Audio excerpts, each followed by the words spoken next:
بسم اللہ الرحمن الرحیم۔ السلام علیکم ناظرین۔ ایک ایسے نبی جنہیں ایک دیو ہیکل ویل نے نگل لیا، آپ سے ایسی کون سی خطا سرزد ہو گئی تھی اور آپ مچھلی کے پیٹ میں 40 دن زندہ کیسے رہے؟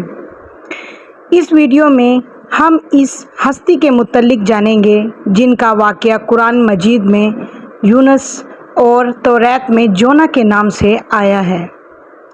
تاریخ میں آشوری قوم ایک عظیم اور طاقتور قوم کی حیثیت سے جانی جاتی ہے جس کا دارالحکومت اشور تھا۔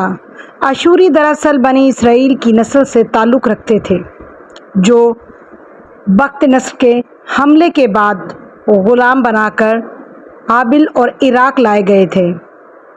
اس زمانے میں دریائے دجالہ کے کنارے نینوا نامی ایک چھوٹی سی بستی تھی۔ آشور کے کسی بادشاہ نے ایک دیوتا کے نام پر نیونا میں ایک مندر بنوایا۔ رفتہ رفتہ دوسرے بادشاہوں نے بھی مندر اور عمارتیں بنانا شروع کر دی اور ایک دور ایسا آیا کہ یہ چھوٹا سا علاقہ سلطنت اشوریہ کے عظیم الشان دارالسلطنت میں تبدیل ہو گیا۔ نینوا شہر کے بیچوں بیچ مندر اور شاہی محل تھے جہاں سے آشوریوں کا بادشاہ پوری سلطنت پر حکومت کرتا تھا اور اونچے تخت پر بیٹھ کر بازاروں، گلیوں اور تفریح گاہوں کا نظارہ کیا کرتا تھا۔ آشور کے مغربی علاقے میں لہلاتے کھیت تھے۔ پورا شہر درختوں اور باغات سے سرسبز و شاداب تھا۔ آشوریہ لوگ پتھر تراشنے کے فن میں بھی ماہر تھے، لہذا جگہ جگہ سنگ مرمر کی دیواروں پر انہوں نے اپنی دیوتاؤں کے نقش و نگار بنا رکھے تھے۔ مختصر یہ کہ نینوا تہذیب و تمدن کے لحاظ سے انتہائی ترقی یافتہ شہر تھا۔ اشتر دیوتا ان کا سب سے بڑا دیوتا تھا۔ یہ لوگ بادشاہ کو بھی خدا کا درجہ دیا کرتے تھے۔ یہ لوگ بت پرست تھے اور کفر و شرک میں مبتلا تھے۔ اس وقت نینوا کی آبادی 1 لاکھ سے زیادہ تھی اور یہ 700 قبل مسیح کا زمانہ تھا۔ اللہ نے ان زمانے میں اس قوم کی ہدایت کے لیے حضرت یونس کو بھیجا۔ حضرت یونس کا پورا نام یونس ابن متیٰ ہے۔ آپ حضرت ہود علیہ السلام کی اولاد میں تھے، جبکہ بعض مفسرین نے لکھا ہے کہ یونس علیہ السلام کا تعلق بنی اسرائیل سے تھا۔